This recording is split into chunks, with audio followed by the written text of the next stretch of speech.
এই পিঠেগুলো ভেজে নিয়েছি। দারুণ স্বাদের মুগ পুলি, একবার খেলে বারবার চাইবেন। আমি এখানে 100 গ্রাম মতো মুগ ডাল নিয়েছি। ডালটাকে প্রথমে শুকনো কড়াইতে ভেজে নেব। অল্প তাপে এবার মুগ ডালটাকে ভাজবো। জল গরম হয়ে গেছে, এবার মুগ ডাল দিয়ে দেবো। সামান্য পরিমাণ লবণ দেব। মুগ ডালটাকে খুব ভালো করে থেতে নিয়েছি, একদম নরম হয়ে গেছে। আমি এখানে 200 গ্রাম মতো চালের গুঁড়ো নিয়েছি। চালের গুঁড়োটা দিয়ে ভালো করে মিশিয়ে নেব। চালের গুঁড়োটা অল্প অল্প করে দেবো আর মেশাবো। চালের গুঁড়োটা দিয়ে ভালো করে মিশিয়ে নিয়েছি। এবার এটাকে ভালো করে মেখে নেব। তবে তার আগে দিয়ে দেবো 1 চামচ মতো ঘি। নারকেল কোড়া দিয়ে দেবো। এরই মধ্যে দেবো 100 গ্রাম মতো খেজুরের গুড়। খেজুর গুড়টা গলে গিয়ে নারকেলের সাথে ভালো করে মাখা হয়ে গেছে। এটা থেকে ছোট ছোট করে লেচি কেটে পুলিগুলো বানাবো। মধ্যখানটা একটু গর্ত করে ছোট বাটির মতো তৈরি করে নেব। ঘুরিয়ে ঘুরিয়ে ঠোলার মতো তৈরি করে নিয়েছি। এবার মধ্যখানে দেবো নারকেলের পুর, একটু চেপে বসিয়ে দেবো। এবার 2 ধার থেকে এটাকে মুড়বো।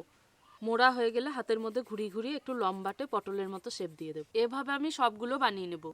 এবার এগুলোকে আমি ভেজে নেব। তেলটাকে মাঝারি গরম করে নিয়েছি। এবার পুলিগুলো দিয়ে ভেজে নেব। খুব বেশি গরম তেলে কিন্তু পুলিগুলো দেব না। এবার পুলিগুলোকে নাড়াচাড়া করে একদম লালচে করে ভেজে নেব। এই পিঠেগুলো ভেজে নিয়েছি। এখানে 1 বাটি মতো চিনি নিয়েছি। চিনিটা দিয়ে দেবো। হাফ বাটি মতো জল দেব। ঠিক এরকম টাইপের হবে।